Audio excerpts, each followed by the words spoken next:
उसके बिल्कुल opposite nature की है। तो इस तरह से जो है एक दूसरे के एंटागोनिस्टिक और अपोजिट मैनर में वर्क करते हैं इंसुलिन और ग्लूकागोन। और दोनों जो हार्मोन है कौन प्रोड्यूस करता है? पेंक्रियास के अंदर जो पेंक्रिएटिक जैसे एक एंडोक्राइन ग्लैंड्स हैं जिन्हें हम कहते हैं आइलेट्स ऑफ लैंगरहान। आइलेट्स ऑफ लैंगरहान ये जो है एंडोक्राइन नेचर है। तो थोड़ी सी एनटीबी की पॉइंट प्लस इलस्ट्रेशन एसटीबी सब चीजों को वन बाय वन डिस्कस करते हैं। सबसे पहले जैसे पेंक्रियाज में compost of two types of tissues कौन से हैं? जैसे एक एक्सोक्राइन टिश्यू है, एक्सोक्राइन ग्लैंड। जैसे आपको पता है एक्सोक्राइन ग्लैंड की मीनिंग क्या होती है? एक्सोक्राइन ग्लैंड की मीनिंग होती है जिन्हें हम कहते हैं duct gland. Duct gland, exocrine glands are called as duct gland, produces and secrete digestive enzymes. जैसे ये सारी चीजें फर्स्ट ईयर में जैसे मौजूद हैं डाइजेस्टिव सिस्टम की हेडिंग में। तो कौन से वो डाइजेस्टिव एंजाइम है? पेंक्रियाटिक जूस के digestive trypsin, chymotrypsin, amylase, lipase. यकीनन आप स्टूडेंट्स ने ये फर्स्ट ईयर के अंदर ये चीजें सारी पढ़ी होगी। ट्रिप्सिन, काइमोट्रिप्सिन और लाइपेज। प्रोटीन डाइजेशन में इनका रोल है ट्रिप्सिन और काइमोट्रिप्सिन का। अमाइलेज कार्बोहाइड्रेट की डाइजेशन में इनका रोल है। और लाइपेज यानी लिपिड की डाइजेशन में इस एंजाइम का रोल है। तो पेंक्रियाटिक जूस के अंदर ये चार जैसे एंजाइम है जिनका रोल जो है डाइजेशन में है। सो ये डाइजेस्टिव सिस्टम की पार्ट है। उसमें डाइजेस्टिव पार्ट से जो इनका रोल या फंक्शन है कि जैसे ये एंजाइम डाइजेशन की प्रोसेस में हेल्प देते हैं। जैसे ट्रिप्सिन एंड काइमोट्रिप्सिन जो है प्रोटीन की डाइजेशन में इनका रोल है। अमाइलेज का जो है कार्बोहाइड्रेट की डाइजेशन में रोल है। और लाइपेज का जो रोल होता है वो लिपिड की डाइजेशन में रोल है। इसी तरह से अब दूसरे जो टिश्यूज है जिसे हम कहेंगे एंडोक्राइन टिश्यूज।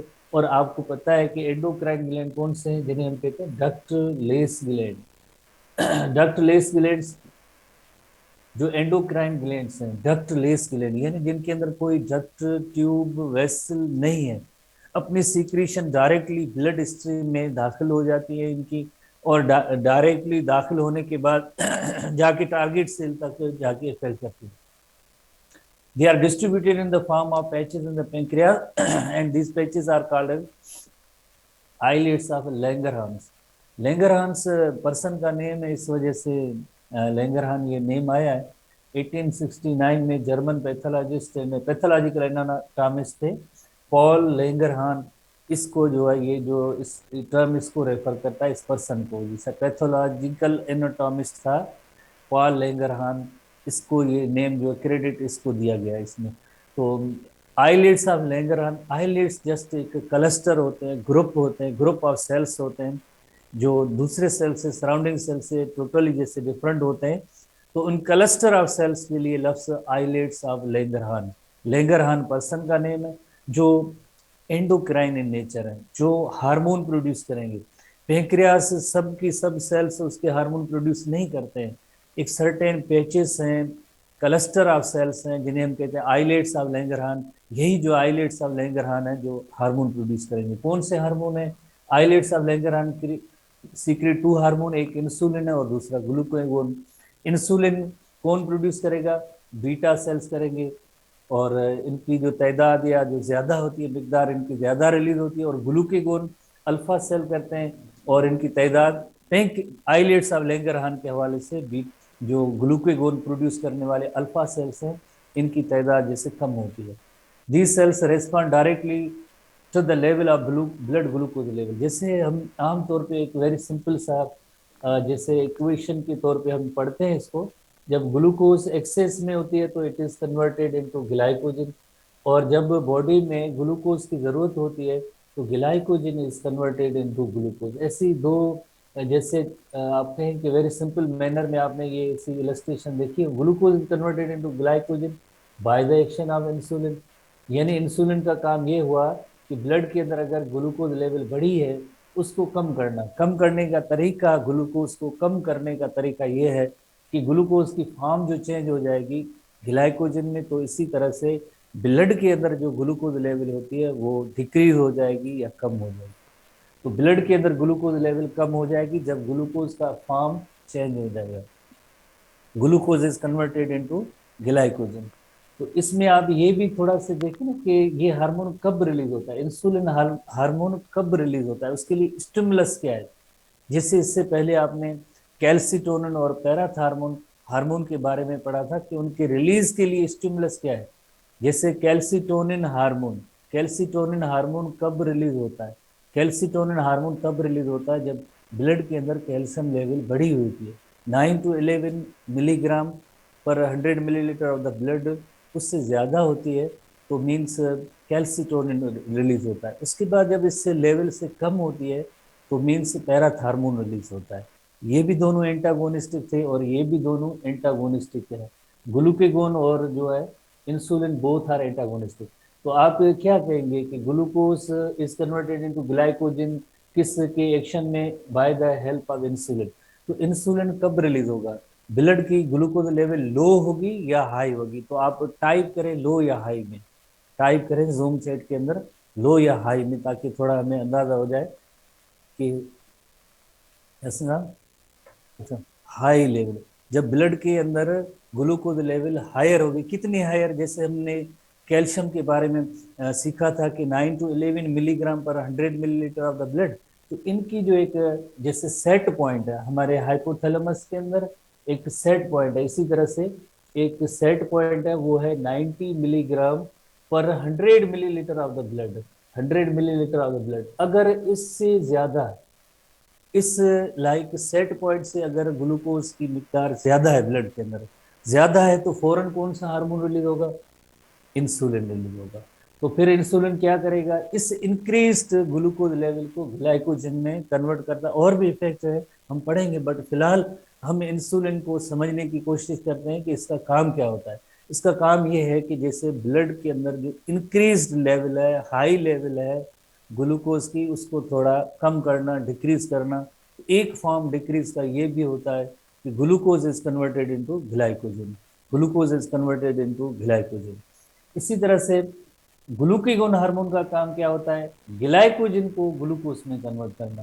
तो यानी बॉडी के अंदर जैसे अगर 90 मिलीग्राम पर 100 मिलीलीटर ऑफ द ब्लड से कम होगी तो उसको ये बढ़ाएगा, कितना बढ़ाएगा, 90 मिलीग्राम तक के वापस ले आएगी। तो ये मैकेनिज्म जो होम्योस्टेसिस की मैकेनिज्म जो होती है, जो नॉर्मल पर्सन होते हैं उनके यहाँ ये वर्क करती है। जो पर्सन डायबिटिक हो जाते हैं तो उनमें ये मैकेनिज्म काम नहीं करती है।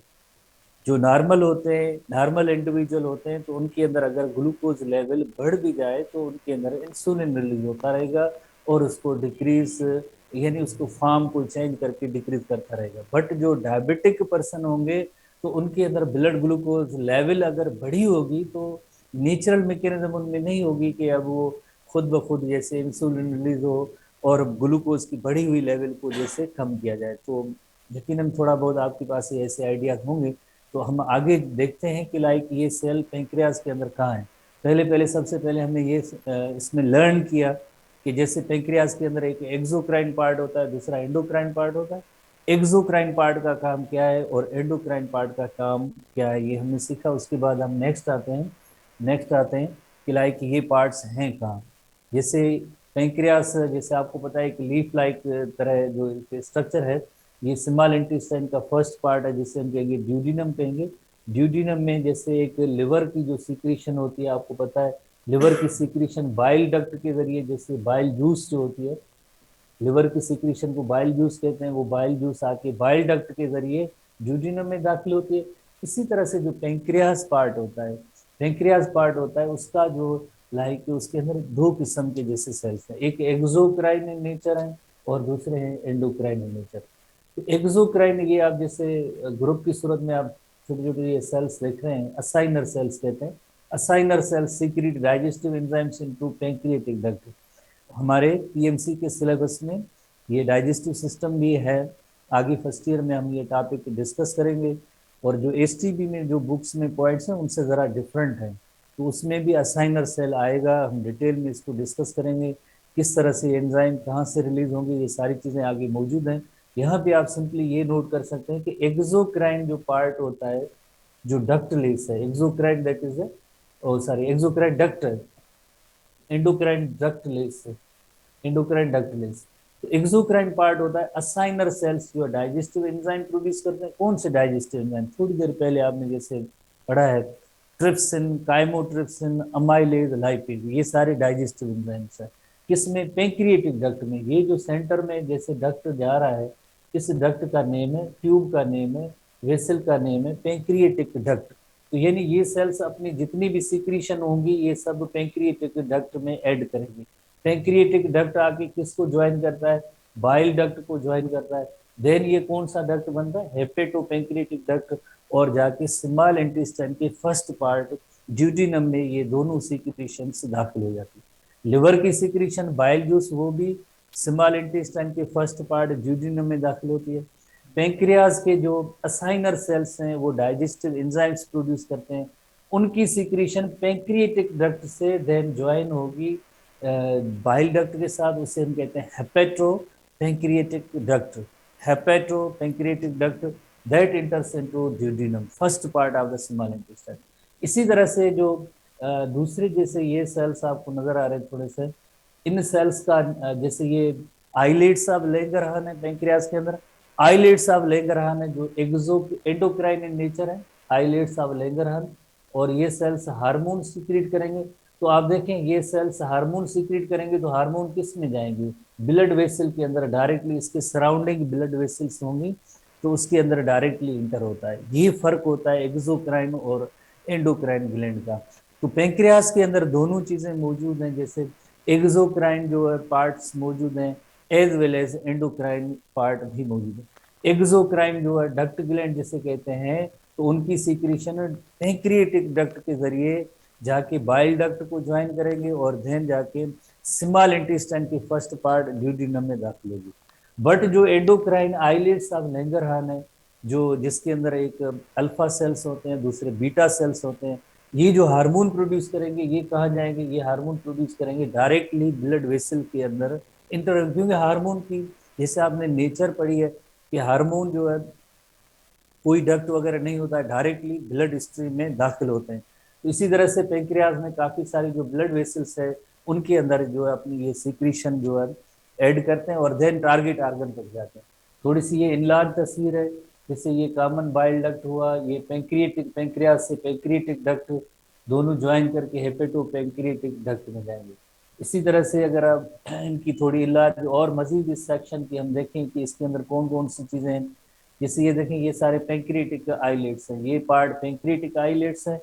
और इसी तरह से ये जो एक्सोक्राइन पार्ट है, exocrine cell secrete pancreatic juice, जैसे ये एक्सोक्राइन सेल है, ये अपनी सीक्रेशन प्रोड्यूस करके ये पेंक्रिएटिक डक्ट में ऐड कर रहे हैं। जो ग्रीन कलर की जैसे कलरेशन है, ये सारे जो है असाइनर सेल्स हैं, acinar cells secrete digestive enzymes, ये सारे सेल्स असाइनर सेल्स कहलाएंगे। ये अपनी जो सिक्रीशन होगी जो प्रोड्यूस करेंगे वो जाएगी पेंक्रिएटिक डक्ट में। बट आइलेट्स ऑफ लैंगरहान है, वो जो आइलेट्स ऑफ लैंगरहान है ये क्या करेंगे? ये जो हार्मोन प्रोड्यूस करेंगे, इनकी सिक्रीशन डायरेक्टली ब्लड स्ट्रीम में दाखिल होगी। इनकी सिक्रीशन पेंक्रिएटिक आइलेट्स और आइलेट्स ऑफ लैंगरहान्स, उनकी सिक्रीशन जिसे हम हार्मोन कहते हैं, वो हार्मोन जाके ब्लड स्ट्रीम में दाखिल होंगे। बट ये जो पैंक्रिएटिक जैसे जूस प्रोड्यूस करने वाले जो असाइनर सेल्स होते हैं, पैंक्रिएटिक जूस प्रोड्यूस करेंगे, वो पैंक्रिएटिक डक्ट से होते हुए स्मॉल इंटेस्टाइन के फर्स्ट पार्ट ड्यूडेनम में आके दाखिल होगी, ड्यूडेनम में दाखिल होगी। एक और मजीद इलस्ट्रेशन देखते हैं आइलेट्स ऑफ लैंगरहान की। जैसे ये पेंक्रियाज पोर्शन है, इस पेंक्रियाज पोर्शन का ये छोटा सा जैसे टुकड़ा है, उसके अंदर आइलेट्स ऑफ लैंगरहान देखेंगे हम, सिर्फ जस्ट आइलेट्स ऑफ लैंगरहान देखेंगे। आइलेट्स ऑफ लैंगरहान ये पार्ट है, क्लस्टर ऑफ सेल्स हैं, ये जो ग्रुप ऑफ सेल्स है जिसे हम कहते हैं आइलेट्स ऑफ लैंगरहान। आइलेट्स ऑफ लैंगरहान के अंदर बीटा सेल्स की तादाद ज्यादा है, बीटा सेल्स की तादाद ज्यादा है।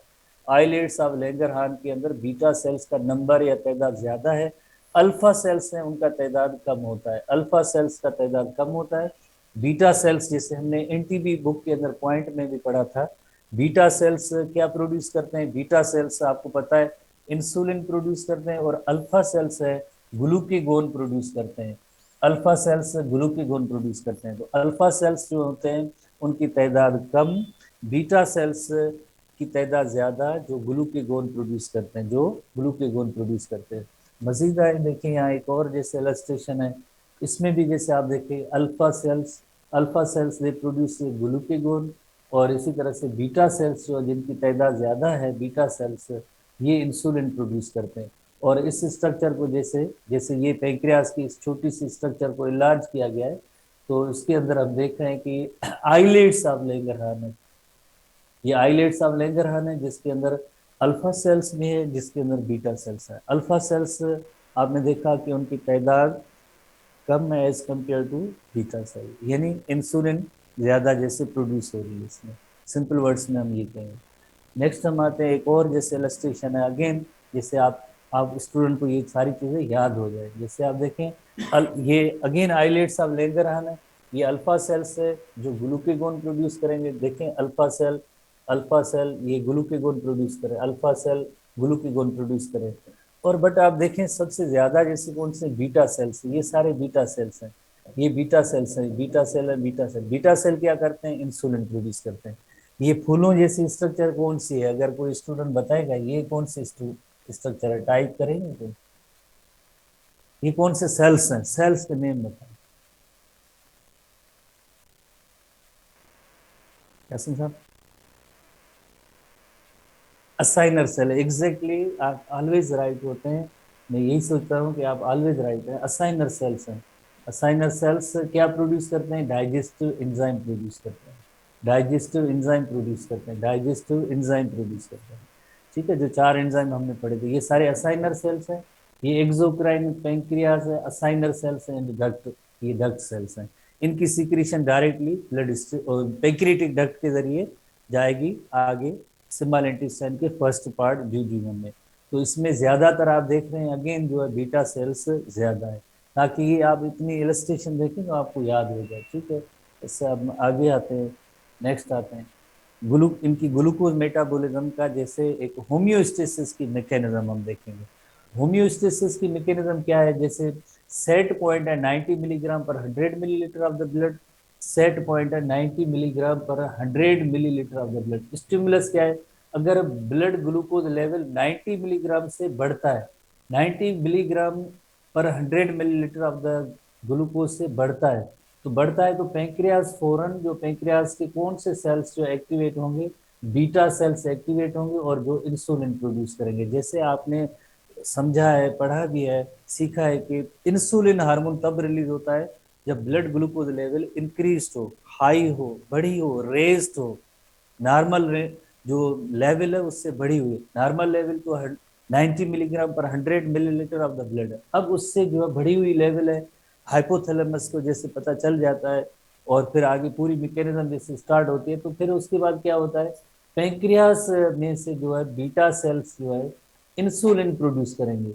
और आगे ये जो इंक्रीज्ड ग्लूकोज लेवल है वो क्या होगा, इस ग्लूकोज का ग्लूकोज लिवर के अंदर जो है ग्लाइकोजन की सूरत में कन्वर्ट होगी, या बॉडी सेल्स जैसे मसल सेल्स खास तौर पे होते हैं इस ग्लूकोज को यूज करेंगे, ग्लूकोज को मसल सेल्स अपटेक करेंगे, यूज करेंगे, और डिफरेंट उसके आगे जो यूजेज इस समय body cells take up more glucose.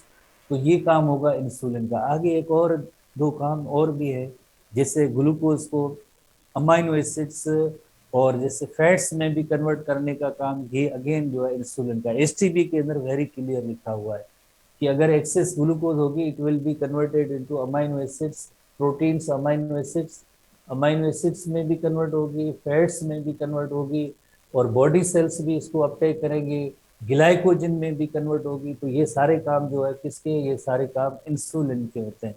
और फिर क्या होगा, 90 मिलीग्राम से जो बढ़ी हुई लेवल थी, फॉर एग्जाम्पल हम कहते हैं कि 120 थी, तो उसको ये डिक्रीज करेंगे।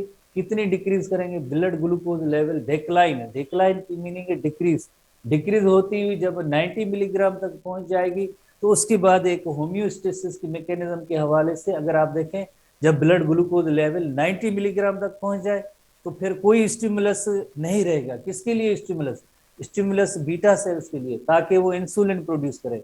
बिकॉज अब ग्लूकोज लेवल जो है 90 मिलीग्राम पर 100 मिलीलीटर ऑफ द ब्लड हो चुकी है, तो अब स्टिमुलस नहीं रहेगा, स्टिमुलस नहीं रहेगा तो बीटा सेल्स इंसुलिन नहीं प्रोड्यूस करेंगे, और ये सारी मैकेनिज्म शट डाउन हो जाएगी, ये सारी मैकेनिज्म शट डाउन हो जाएगी। इसी तरह से आप देखें, जब ब्लड ग्लूकोज लेवल 90 मिलीग्राम से कम है, ये 90 मिलीग्राम से ज्यादा थी, तो आपने देखा कि इंसुलिन रिलीज हुआ था। अगर इससे कम है, फॉर एग्जाम्पल हम कहते हैं 70 मिलीग्राम है, फॉर एग्जाम्पल, तो यानी ये जो सेट पॉइंट है उससे कम है तो कौन सा हार्मोन रिलीज होगा? जैसे आपको पता है, ये कम की स्टिमुलस है, उसके लिए ब्लड ग्लूकोज लेवल जैसे ही गिरेगी तो पेंक्रियाज के अल्फा सेल्स में ग्लूकीगोन प्रोड्यूस होगा, पेंक्रियाज के अल्फा सेल में ग्लूकीगोन प्रोड्यूस होगा। और आपको पता है कि ग्लूकीगोन और इंसुलिन एक दूसरे के एंटागोनिस्टिक है, एक दूसरे के अगेंस्ट जैसे काम करते हैं। इन्होंने ब्लड ग्लूकोज लेवल को डिक्रीज किया और ये रेज करेंगे, रेज का मतलब है इंक्रीज करेंगे। कितनी इंक्रीज करेंगे? क्योंकि ये 70 तक हो गई थी, अब इसको बढ़ाएंगे, कितनी बढ़ाएंगे? 90 मिलीग्राम पर 100 मिलीलीटर ऑफ द ब्लड तक ले आई। क्या फिर इसका रोल या फंक्शन होगा? जो लिवर के अंदर जो ग्लाइकोजिन मौजूद थी, इस ग्लाइकोजिन को ब्रेक करेंगे ग्लूकोज में, और इसी तरह से ब्लड की ग्लूकोज लेवल बढ़ती जाएगी 70, 80 और 90। जैसे 90 तक पहुंचेगी तो ये स्टिमुलस भी अब नहीं रहेगा। जब स्टिमुलस नहीं रहेगा तो पेंक्रियाज ग्लूकागोन प्रोड्यूस नहीं करेगी, तो यानी ये जो है नॉर्मल लेवल तक आ गई। ये जो हेल्दी पर्सन होते हैं, जो हेल्दी पर्सन है जिनको डायबिटीज नहीं होती है, तो उनके अंदर ये मैकेनिज्म एक वर्क करती है, नेचर की तरफ से एक गिफ्ट होता है। किस तरह से जो है ब्लड ग्लूकोज लेवल जो है मॉनिटर होती रहती है, रेगुलेट होती रहती है। अगर जैसे हम चाहे जितनी मीठी चीजें खाएं, जो कुछ भी खाएं, तो इंसुलिन मौजूद है नॉर्मल और हेल्दी पर्सन में, जैसे ग्लूकोज लेवल बढ़ेगी तो उसको फौरन कम कर देंगे। कितनी हद तक ले आएंगे? वापस से 90 मिलीग्राम पर 100 मिलीलीटर ऑफ द ब्लड। जिनमें ये जैसे सिस्टम होम्योस्टेसिस की मैकेनिज्म खत्म हो जाती है, डायबिटीज हो जाती है, तो फिर उनके यहाँ ऐसी मैकेनिज्म नहीं होती है। ठीक है, तो फिर ये आपने जैसे दो जो मेन हार्मोन है उनके फंक्शन आपने देखे कि ये दोनों एंटागोनिस्टिक हैं। आप दोबारा से देखें कि 90 मिलीग्राम पर 100 मिलीलीटर ऑफ द ब्लड, ये सेट पॉइंट है। और इससे अगर सेट पॉइंट से अगर ज्यादा यानी blood level rises are high है, इस सेट पॉइंट से ग्लूकोज लेवल हाई है, तो आप की टर्म देखें, हाई है तो फिर इंसुलिन रिलीज होगा तो फिर ग्लूकोज कहाँ जाएगी? तो जो बढ़ी हुई ग्लूकोज लेवल है लिवर के अंदर ग्लाइकोजन में या मसल सेल्स अपटेक करेंगे, या it will be converted into fats and proteins. ठीक है, एसटीबी के अंदर पॉइंट मौजूद है। तो रिजल्ट ओवरऑल की ग्लूकोज लेवल जो बढ़ चुकी थी अब वो कम होगी। कितनी कम होगी? वापस 90 मिलीग्राम पर 100 मिलीलीटर ऑफ द ब्लड रहेगी। ये नॉर्मल पर्सन जो होते हैं, हेल्दी पर्सन होते हैं, उनके यहाँ ऐसी मैकेनिज्म। अब हम आते हैं, जैसे कभी कभार ऐसे भी होता है कि सेट पॉइंट से ग्लूकोज लेवल जैसे हाई हो सकती है तो लो भी हो सकती है, सर्टेन सिचुएशंस में लो भी हो सकती है। जैसे अगर हम, जैसे अक्सर नौजवान जैसे खाना थोड़ी नाराजगी की वजह से नहीं खाते, एक दिन 2 दिन, या इत्तेफाक से खाना ना भी मिले कोई सर्टेन रीजंस की वजह से, तो हमारी ब्लड ग्लूकोज लेवल वो नॉर्मल ही रहेगी, क्योंकि बॉडी के अंदर जो ग्लाइकोजन पड़ी है, लिवर के अंदर स्टोर पड़ी है, वो ब्रेक होती रहेगी ग्लूकोज में, हमारी मेटाबॉलिक एक्टिविटीज जारी रहेगी। तो ये होता है कि जब भी ब्लड ग्लूकोज लेवल लो होगा तो पेंक्रियास में कौन सा हार्मोन प्रोड्यूस होगा? ग्लूकेगोन। फिर ये क्या करेगा? ग्लाइकोजन में जो लिवर के अंदर जो ग्लाइकोजन जमा है उसको ये ग्लूकोज में कन्वर्ट करेंगे, और ग्लूकोज लेवल बढ़ाते जाएगी कितनी लेवल तक? जब वापस 90 मिलीग्राम पर 100 मिलीलीटर ऑफ द ब्लड हो जाएगी, तो फिर ये स्टिमुलस नहीं रहेगा तो ग्लूकेगोन भी प्रोड्यूस नहीं होगा। यासिन साहब, आप थोड़ा यस नो में आप थोड़ा समझें, स्टूडेंट ये फॉलो कर रहे हैं कि इंसुलिन ग्लूकेगोन का फंक्शन समझा है या नहीं, कि ये किस तरह से रेगुलेट होती है उनकी? फिर थोड़ा आगे चलेंगे। Yes, no, yes, all. Thank you Yasin साहब। तो अब हम नेक्स्ट जो बुक की पॉइंट है, अब देखें आप, एक चीज होती है बायोलॉजी के अंदर, जब लेक्चर चल रहा होता है तो सारी चीजें समझ में आ जाती हैं। उसके बाद जो दूसरी जो एक लाइक जो पॉइंट कहें या मरहला कहें, वो स्टूडेंट के एंड पे होता है। स्टूडेंट के एंड पे ये होता है कि इन चीज़ों को याद करना होता है, उसके लिए थोड़ा सा आपको टाइम देना पड़ेगा, ये सारी चीज़ें आप खुद ही याद करनी है। ठीक है, यहाँ तो हम तो एक्सप्लेन कर रहे हैं इलस्ट्रेशन के जरिए, डायग्राम्स के जरिए, बट आपको अल्टीमेटली याद करना, तो उस हवाले से जो हमें बुक का सहारा लेना पड़ता है, जो बुक में पॉइंट्स होते हैं ना, वही चीजें यहाँ पे भी डिस्कस करते हैं। और आप लोगों को ये याद करनी चाहिए, क्रेमिंग करनी चाहिए, मेमोराइजेशन, बायोलॉजी तो है ही इसी चीज का नाम, तो आप इनको मेमोराइज करें।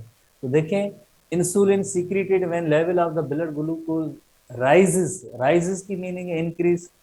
तो कितनी इंक्रीज, 90 मिलीग्राम पर 100 मिलीलीटर ऑफ द ब्लड, उससे ज्यादा, उससे ज्यादा, जैसे उससे ज्यादा होगी, जैसे सच है राइट आफ्टर द मील, जैसे हम खाना खाते हैं तो उसके बाद यकीनन खाने के अंदर जो कार्बोहाइड्रेट्स होते डाइजेस्ट होंगे, ग्लूकोज लेवल तो बढ़ेगी। तो या कभी कभार मीठी चीजें ज्यादा खा लेते हैं खाने के अलावा, तब भी ग्लूकोज लेवल तो बढ़ेगी। So it is overall effect to reduce blood glucose level to the normal level. तो ये जो नॉर्मल लेवल है या जो सेट पॉइंट है, इस तक ले आना है, कौन ले आएगा? Increasing the rate of glucose uptake by most body cells like skeletal muscles and fat cells. तो अभी हमने इंसुलिन का फंक्शन एक जैसे पढ़ा था कि जैसे ग्लूकोज लेवल बढ़ेगी तो वो जैसे ग्लाइकोजन में भी कन्वर्ट हो सकती है लिवर के अंदर, मसल सेल्स के अंदर भी उसका अपटेक हो सकता है, या वो अमाइनो एसिड और प्रोटीन और फैट्स में भी कन्वर्ट हो सकते हैं। तो यही सेम बात है कि अब इस ग्लूकोज को अपटेक बढ़ाना है, मसल सेल, स्केलेटल मसल्स में और फैट सेल्स में डिपॉजिट होनी है, ताकि जो बढ़ी हुई लेवल है, बढ़ी हुई लेवल है 90 मिलीग्राम से ज्यादा है, वो वापस 90 मिलीग्राम पर 100 मिलीलीटर ऑफ द ब्लड तक आ जाए। तो फिर क्या होगा, इंसुलिन का काम क्या होगा? It promotes glycogenesis. ऐसे टर्म्स हैं, मेडिकल टर्म, बायोलॉजिकल टर्म आगे भी आप पढ़ते जाएंगे, तो थोड़ा सा आप इसको समझने की कोशिश करें, टर्म को ब्रेक करें। ग्लाइकोजन किससे कहते हैं? जैसे आपको पता है पॉलीमर है, glycogen is polymer, glucose is converted into glycogen, जिससे हम पढ़ते हैं ना, ग्लूकोज तो मोनोमर है, ये उसका मेनी यूनिट्स होते हैं ग्लूकोज के, तो आपस मिलके एक बड़ा मॉलिक्यूल बनाते हैं जिससे हम कहते हैं ग्लाइकोजन कहते हैं। ग्लाइकोजेनेसिस, जेनेसिस लफ्ज की मीनिंग होती है फॉर्मेशन, यानी ग्लाइकोजन के बनने का अमल, ग्लाइकोजन की सिंथेसिस का अमल, ग्लाइकोजन की फॉर्मेशन का अमल। तो अभी हमने जैसे पढ़ा था इंसुलिन का काम था एक्सेस ग्लूकोज को लिवर के अंदर ग्लाइकोजन में कन्वर्ट करना, इस अमल को हम कहेंगे ग्लाइकोजेनेसिस, यानी ग्लाइकोजन की फॉर्मेशन, यानी सिंपल वर्ड में conversion of glucose to the glycogen is called glycogenesis, इस अमल को हम कहेंगे ग्लाइकोजेनेसिस। इसी तरह से दूसरी इलस्ट्रेशन में आपने ये देखा कि अगर ग्लूकोज लेवल बढ़ी है तो glucose in the cellular respiration, कैसे? जैसे सेल्स अपटेक करेंगे सेल्यूलर रेस्पिरेशन और promotes convert conversion of excess glucose to protein and fat. तीसरा एक इनका काम ये भी है, जैसे वहां पे हमने नोट किया था कि अगर ग्लूकोज लेवल बढ़ी है तो उस ग्लूकोज को प्रोटीन और फैट में कन्वर्ट करना, ताकि वो उस ग्लूकोज की बढ़ी हुई लेवल है वो कम हो जाए। तो ये तीन तरीके हुए कि एक ग्लाइकोजन की सूरत में और अपटेक बाय द सेल्स, ताकि सेल्यूलर रेस्पिरेशन वहां पे सेल्स में इंक्रीज हो, और तीसरा एक तरीका ये है कम करने का, ग्लूकोज कम करने का तरीका ये है कि glucose is converted into protein and fat plus में। ये तो हुआ, ठीक है, ये तो हुआ, प्लस में एक काम होता है इनहिबिशन का, किस मरहले को जो है स्टॉप करेगा, रोकेगा या इनहिबिट करेगा। ग्लूकोनियोजेनेसिस, देखें इन दोनों टर्म्स को आप समझने की कोशिश करें। ये है ग्लाइकोजेनेसिस यानी फॉर्मेशन ऑफ ग्लूकोज, ये है ग्लूकोनियोजेनेसिस, जेनेसिस की मीनिंग होती है formation, gluco refers to carbohydrate, neo लफ्ज जो होता है जो नॉन कार्बोहाइड्रेट सोर्सेज है उनसे ग्लूकोज बनने का अमल। सिंपल वर्ड्स में ये है कि अगर प्रोटीन और फैट्स ब्रेक हों ग्लूकोज में तो उस अमल को हम कहेंगे ग्लूकोनियोजेनेसिस, उस अमल को रोकेगा या स्टॉप करेगा, क्योंकि ग्लूकोज तो पहले ही बढ़ी हुई है, ग्लूकोज पहले ही बढ़ी है, उसको मजीद थोड़ी बढ़ाना है, उस अमल को ही रोकना है ताकि ग्लूकोज लेवल बढ़े ही ना। वो है जैसे इट इनहिबिट्स ग्लूकोनियोजेनेसिस, और ग्लूकोनियोजेनेसिस की डेफिनेशन ये होगी, generation of glucose from certain non carbohydrate carbon substrate. तो नॉन कार्बोहाइड्रेट सोर्सेज से अगर ग्लूकोज बने तो इस अमल को हम कहेंगे ग्लूकोनियोजेनेसिस। ये है ग्लाइकोजेनेसिस, यानी glucose is converted into glucose, इस अमल को ये इनहिबिट करेगा।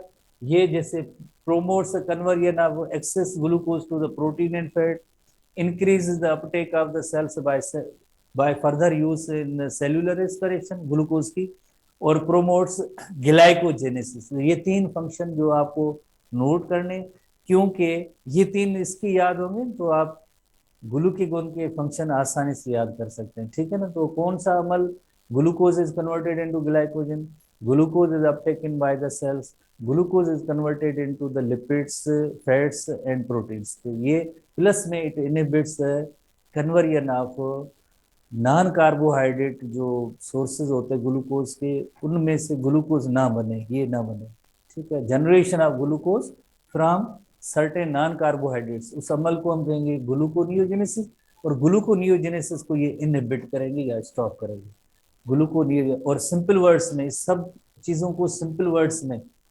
फंक्शंस ऑफ ग्लूकोज इंसुलिन, एक हेडिंग में अगर हम देखें कि वो हेडिंग क्या बन सकती है, टर्न्स ऑन यानी प्रोमोट करता है, uptake of cells, use of glucose by insulin sensitive cells जैसे मसल सेल्स हैं, मसल सेल्स है, storage of glucose in the form of glycogen in liver में होता है, और स्केलेटल मसल, और स्टोरेज ऑफ फैट, ये सब ग्लूकोज इंसुलिन कराएगा। इसी तरह से uptake of amino acid and synthesis of proteins, और इंसुलिन का ये भी काम है ग्लाइकोजेनेसिस, यानी ग्लाइकोजन प्रोसेस को जो है क्या करें, फेवर करें, बढ़ाएं।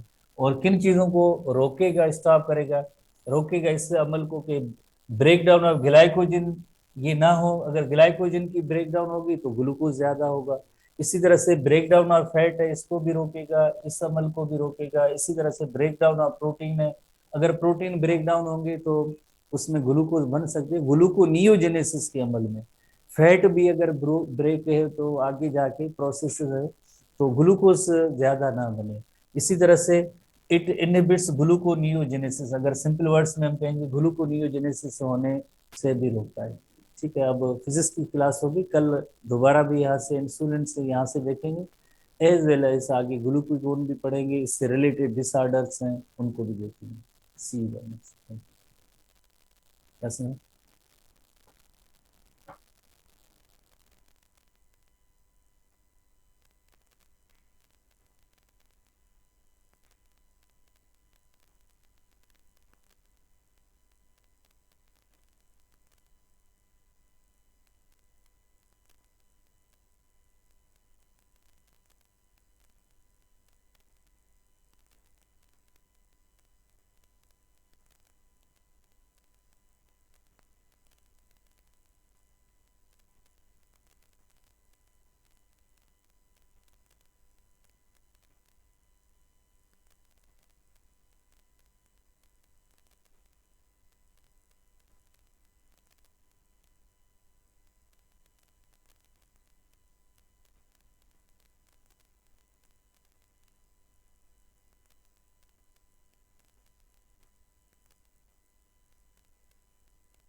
बिस्मिल्लाहिर्रहमानिर्रहीम।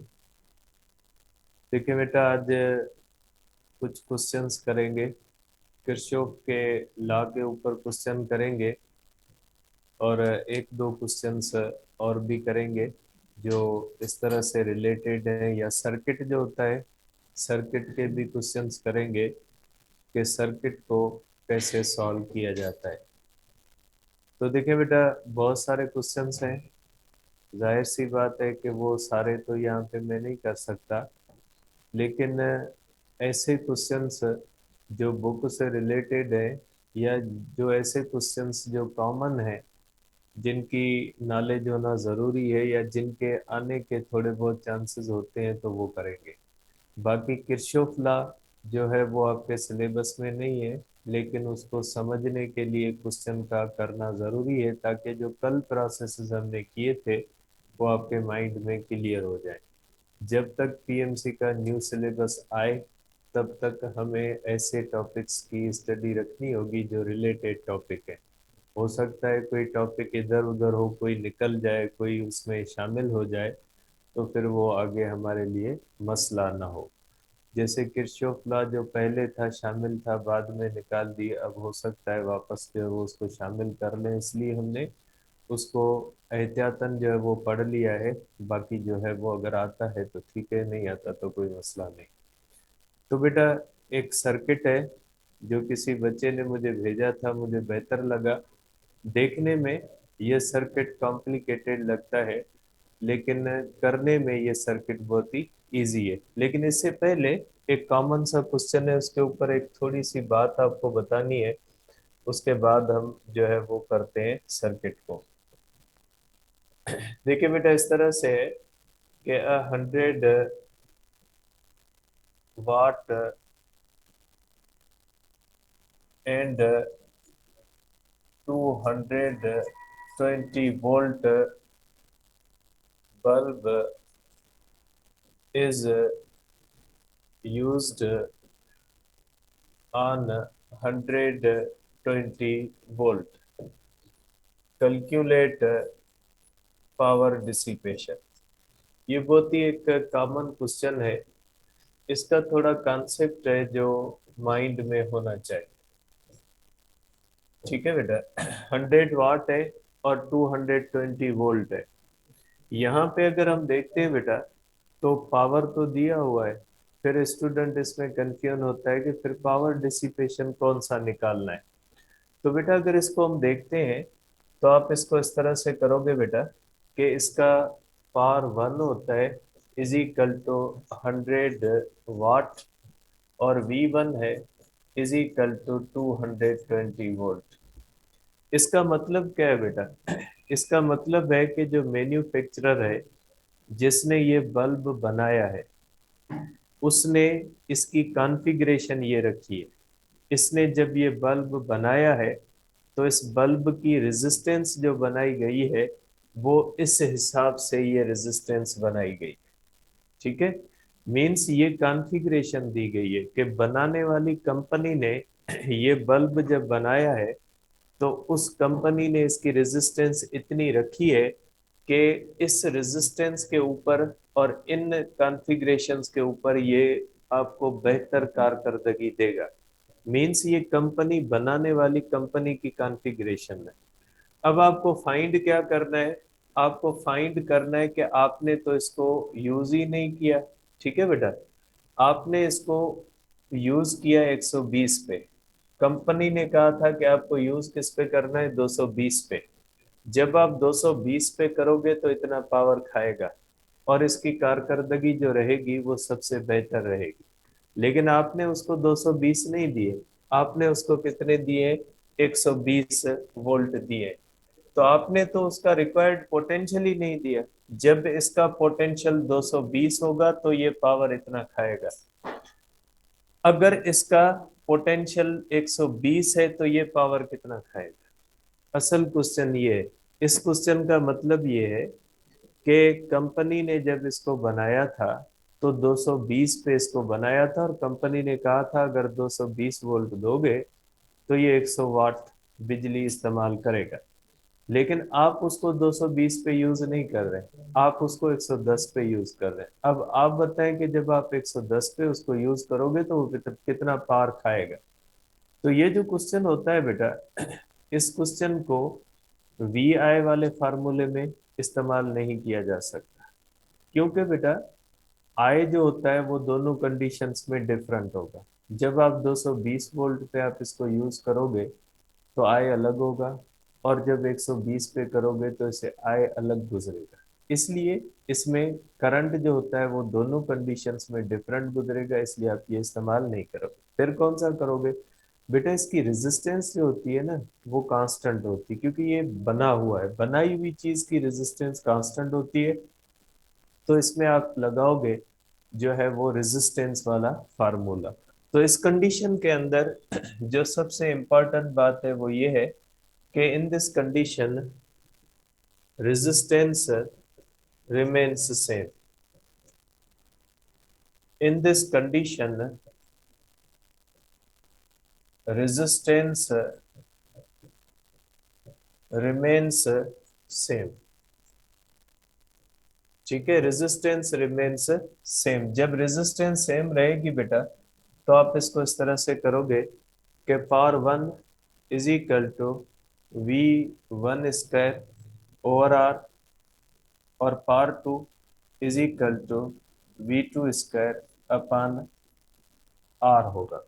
ठीक है, करंट सेम नहीं रहेगा दोनों कंडीशंस में। मैं यहाँ पे लिख लेता हूँ I one is not equal to I two because V one is not equal to V two. Current same नहीं रहेगा, इसलिए करंट वाले फार्मूले इस्तेमाल नहीं किए जाएंगे। तो यहाँ पे आप करोगे P one upon P two is equal to V one square upon V two square. तो यहाँ से हो जाएगा V two square is equal to V one square P two. आपको बेटा निकालना पी टू है, मैंने वी टू का जो है वो निकाल लिया है। तो आप करोगे बेटा P two is equal to बेटा P one V two square upon V one square. आप इसको इस तरह से डेटा पुट करोगे तो ये आ जाएगा। ठीक है, आप इसको इस तरह से सॉल्व कर सकते हैं कि पावर पी टू निकाल सकते हैं। की पॉइंट होती है इसके अंदर कि जब इस तरह से कोई भी क्वेश्चन आता है जिसके अंदर गिवन पोटेंशियल डिफरेंट होता है तो उसमें करंट सेम नहीं रहेगा, उसमें रेजिस्टेंस सेम रहेगी, क्योंकि रेजिस्टेंस करंट और वी पे डिपेंड नहीं करती। एक और क्वेश्चन बेटा रेजिस्टेंस के बारे में, जो ओम्स लॉ के अंदर शायद ऐसी कोई लाइन लिखी हुई है, किताब लिख रही है पंजाब। देखिए बेटा ये रेजिस्टेंस के बारे में, इसके बारे में भी बहुत सारे स्टूडेंट्स ने जो है वो भेजा है।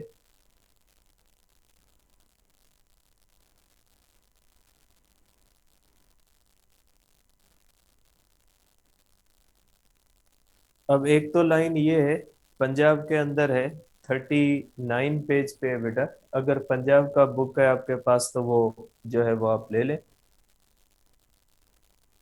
बेटा पंजाब के जो है वो पेज नंबर 39 पेज पे, बेटा ये 1 2 3 4th पैरा में है बेटा।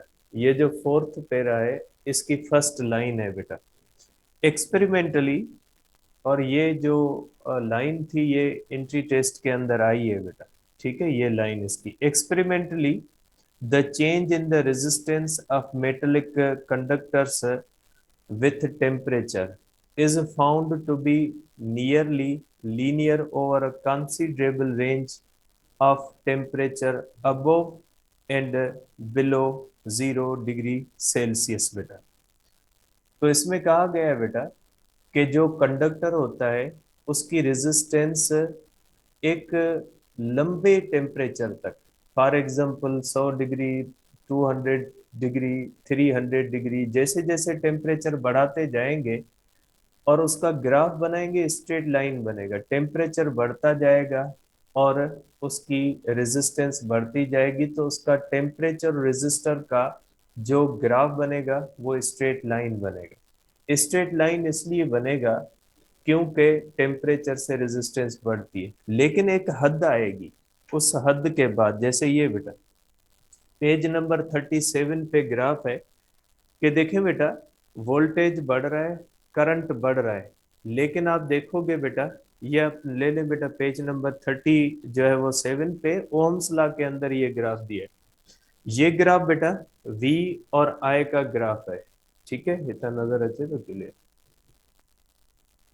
ठीक है, आप 37 पेज बेटा जो है वो आप ले ले बेटा, ठीक है। 37 पेज पे जो ग्राफ बेटा बीच वाला है, ये जो ग्राफ बीच वाला दिया गया ना, इसमें देखें ये लाइन ऊपर सीधी जा रही, उसके बाद ये लाइन इस तरह से कर्व लेती है बेटा, इस तरह से।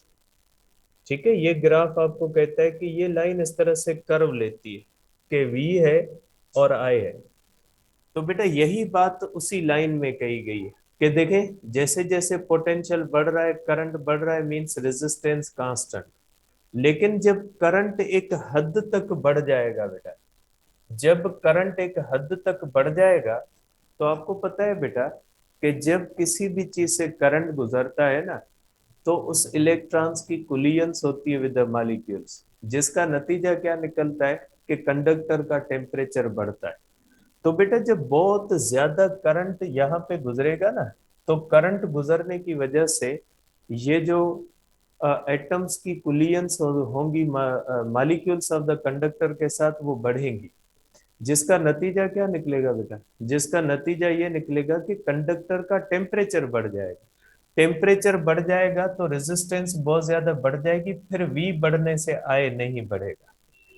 ठीक है, कि जब आप बहुत ज्यादा करंट गुजारोगे ओहमिक कंडक्टर से भी, ठीक है, जब आप ओहमिक कंडक्टर से बहुत ज्यादा करंट गुजारोगे, तो बेटा करंट बढ़ने से रेजिस्टेंस नहीं बढ़ती, करंट बढ़ने से इलेक्ट्रॉन्स बढ़ते हैं, इलेक्ट्रॉन बढ़ने से कुलियंस बढ़ती है, कुलियन बढ़ने से टेम्परेचर बढ़ता है, टेम्परेचर बढ़ने से रेजिस्टेंस बढ़ता है। तो यहाँ पे स्टूडेंट कहते हैं कि जैसे लिखा हुआ है कि जैसे करंट बढ़ता है रेजिस्टेंस, तो करंट बढ़ने से रेजिस्टेंस नहीं बढ़ती, करंट बढ़ने से कुलियन बढ़ती है, कुलियन बढ़ने से टेम्परेचर बढ़ता है, टेम्परेचर बढ़ने से रेजिस्टेंस बढ़ती है। ये बेटा लाइन कि यहाँ पे लिखा हुआ है कि let us supply certain potential difference across the terminals of filament lamp. बेटा ये जो लैंप का फिलामेंट होता है, and measure the resulting current passing through it. If we repeat the measurement for different values of potential difference and draw a graph of the voltage V versus current I, it will be seen that graph is not a straight line. It means that a filament is a non-ohmic device.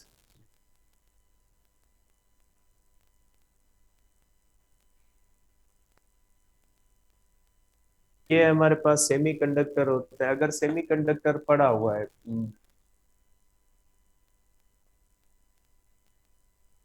उनका पड़ा हुआ, उनको पता है कि जब हम output और input characters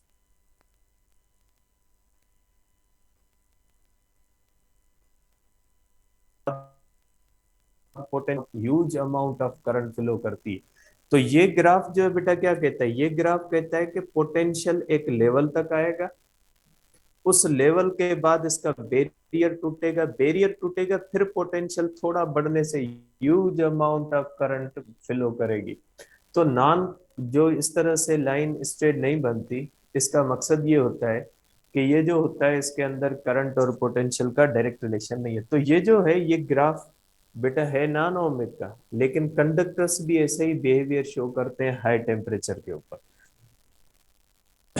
It will be seen that the graph is a not a straight line. It means that a filament is non-ohmic device. This deviation of IV graph from a straight line is due to increase in the resistance of the filament. क्या कहा गया है कि ये यहाँ पे ये जो इसके अंदर कर्व आता है, ये रेजिस्टेंस बढ़ने की आता है वजह से आता है, करंट बढ़ने की वजह से नहीं आता है। ठीक है, increase in the resistance with the temperature, और ये रेजिस्टेंस क्यों बढ़ती है, टेम्परेचर।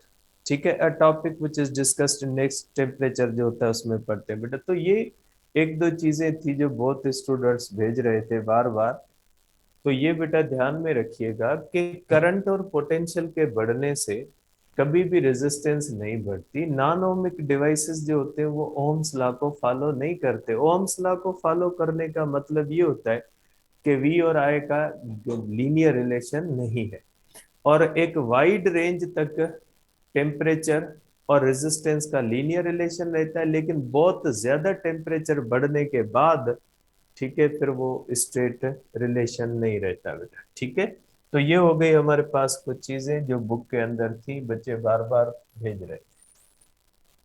अब बेटा मैं एक सर्किट करता हूं, उस सर्किट को आपको रिड्यूस करना बताता हूं कि ये सर्किट को रिड्यूस कैसे किया जाता है। बेटा ये किसी ने मुझे भेजा था, मुझे बेहतर लगा ये सर्किट। ठीक है, अब देखें, ये बेटा अगर आप देखेंगे तो ये जो आपको सर्किट नजर आएगा, ये सर्किट बेटा आपको इस तरह से, थोड़ा आपको लगेगा कि ये सर्किट कोई मुश्किल सर्किट है। ठीक है, इसके अंदर क्या करना है, इसके अंदर आपने बताना है कि ए और बी के दरमियान रेजिस्टेंस क्या है बेटा। ठीक है, what is resistance between A and B, ये रेजिस्टेंस कितनी है बेटा।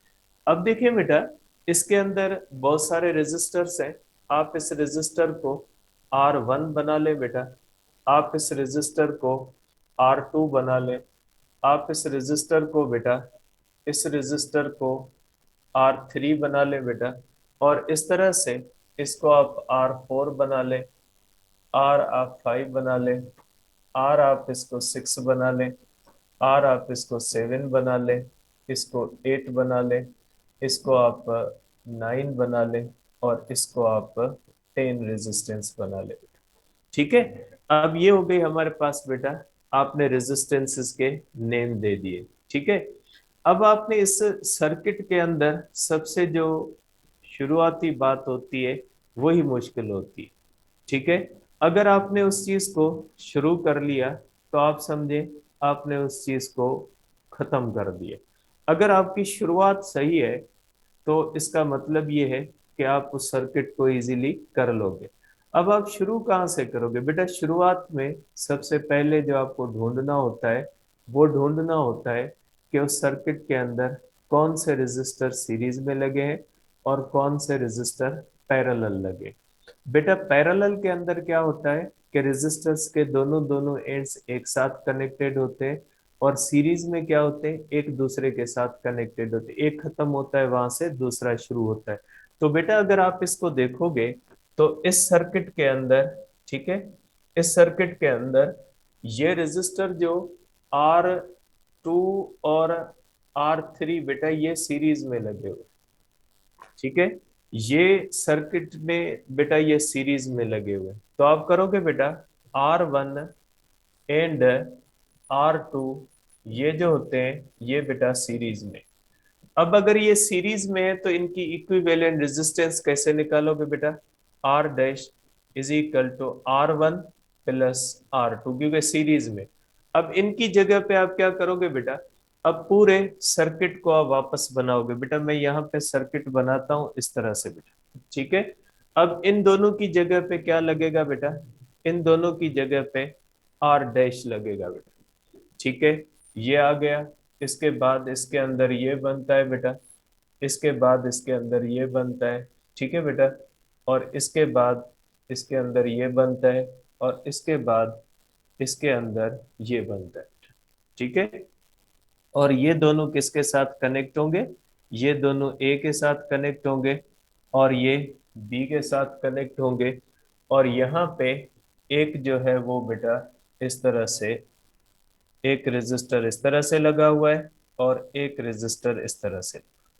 तो बेटा बाकी सारे सेम लगे हुए हैं, सिर्फ ये दो रेजिस्टर जो है इनकी जगह पे एक आर डैश लगा है। बेटा फिर आप क्या करोगे, देखिए अब सेम प्रोसेस आप रिपीट करते आओगे बेटा। अब ये दोनों आपस में क्या हो जाएंगे, ये दोनों आपस में बेटा पैरेलल हो जाएंगे, और ये कौन सा रेजिस्टर है, ये रेजिस्टर है 3 बेटा, और ये आर डैश है। अब आप देख सकते हैं बेटा कि R dash and R3 R parallel बेटा, ये क्या है बेटा, एक दूसरे से पैरेलल है।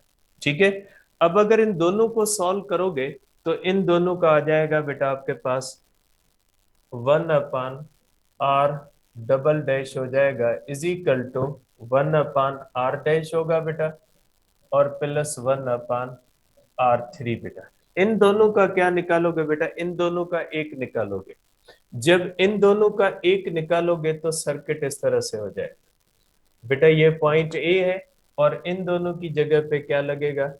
इन दोनों की जगह पे बेटा आर डबल डैश लगेगा, ये अपनी जगह पे लगेगा बेटा, ठीक है। और इस तरह से ये अपनी जगह पे लगेगा बेटा, इस तरह से ये सब अपनी अपनी जगह पे लग जाएंगे, ठीक है। इन दोनों की जगह पे क्या हो जाएगा? इन दोनों की जगह पे ये आर डबल डैश लग जाएगा, और ये इसका नंबर कौन सा है बेटा? इसका नंबर है R5, और ये है बेटा इस तरह से सर्किट क्या हो जाएगा? सर्किट रिड्यूस हो जाएगा। अब देखें, अब फिर ये क्या हो रहे हैं बेटा? अब फिर ये दोनों सीरीज में आ रहे हैं, ये दोनों सीरीज में आ रहे हैं। इन दोनों को अगर आप सीरीज में सॉल्व करोगे तो ये पैरेलल आ जाएंगे, फिर सीरीज में आ जाएंगे, फिर पैरेलल आ जाएंगे। इस तरह से अगर आप करते जाओगे बेटा तो इस तरह से ये सर्किट सॉल्व हो जाए। भले आपको देखने में कितना भी ये कॉम्प्लिकेटेड लग रहा है, लेकिन यहाँ से आपने शुरू करना है। ये सीरीज में, इनको सॉल्व करोगे पैरेलल आएंगे, पैरेलल को सॉल्व करोगे सीरीज आएंगे, इन दोनों को सॉल्व करोगे फिर पैरेलल आएंगे। पैरेलल सीरीज करते जाओगे तो आपको क्या मिल जाएगा? इक्विवेलेंट रेजिस्टेंस मिल जाएगा। तो सर्किट को बेटा सबसे ज्यादा जो काम होता है वो उसके अंदर उस पॉइंट को ढूंढना होता है जिस पॉइंट से आपने उसको स्टार्ट होता है। अगर आप उसको सही स्टार्ट कर लेते हो तो फिर आप उसको सही सॉल्व कर लोगे। इसके अंदर कोई इतनी ज्यादा कॉम्प्लिकेशंस नहीं होगी। सीरीज होगी तो जो उसके बाद पैरेलल होगी, उसके बाद सीरीज होगी, उसके बाद पैरेलल होगी, इस तरह से होता रहेगा बेटा, ठीक है। अब अगर मैं एक सर्किट अपनी तरफ से बनाता हूं कि फॉर एग्जांपल अगर आप इसको इस तरह से करें कि आपको एक इस तरह से सर्किट दिया गया हो और उसको मैं एक सिंपल सर्किट बनाता हूं और उसको सॉल्व भी करता हूं बेटा। सपोज करें कि इस तरह से बेटा आपको एक सर्किट दिया गया है इस तरह से बेटा।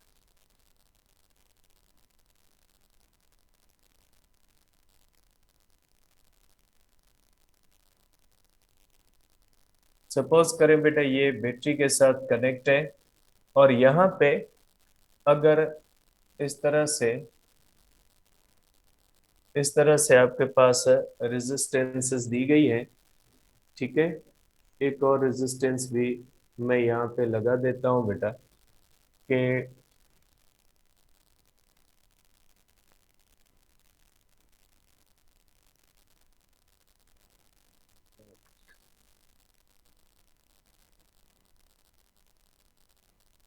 अगर इस तरह से बेटा एक आपको सर्किट दिया गया है, ठीक है, तो आप इसको कैसे सॉल्व करोगे बेटा?